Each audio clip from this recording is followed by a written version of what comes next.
Well, the book about this chapter in Victoria's life was only published in 2010.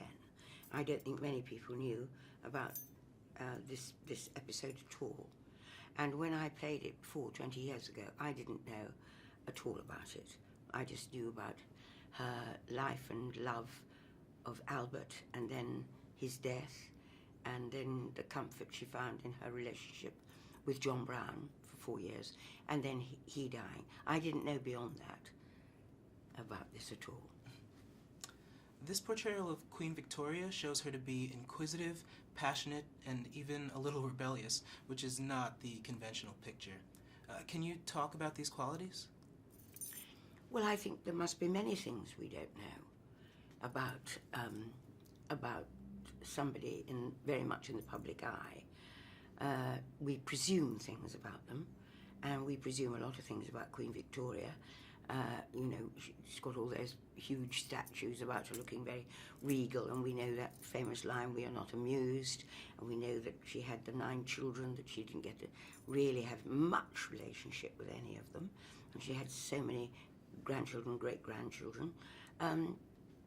But I think the attraction of this whole episode of her life was to see that there was a very, very strong, beating, passionate heart in her, and somebody who needed to be amused and taken out of herself and intrigued and entertained by someone else. It just happened that this young man arrived at her jubilee. And how was it working with Ali? It was wonderful, just wonderful. We just met prior to filming, and we just found we got on very well indeed.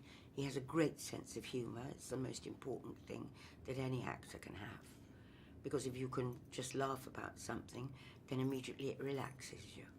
And he has a great sense of humour, and also he's extremely beautiful. And you think, oh yes, well I can quite understand that you want to make a bit of an effort, speak to this young man and have him laugh and exchange views and find out about him and learn from him. And you have a long-standing collaboration with Stephen Frears. Why do you like working with him? Well, if I say we speak the same language, it would not be quite correct, because he doesn't speak very much. He's very, very monosyllabic, Stephen. But after a while of working with him, you kind of know the language, you understand it. Sometimes he just walks away from the camera at the end, but sometimes, I just recently saw a tiny little bit of film when I saw him behind the camera and we're doing a scene and he's laughing. And I thought, oh, that is so, I never knew that happened. That's so nice to watch, you know. And he directs by stealth. You know, he kind of implies what he'd like or what you may not be doing. And because I've worked with him a long time, we have shorthand that I kind of understand what that means. You know, he lets you get on with things, but he is very ready to help if you require the help from him.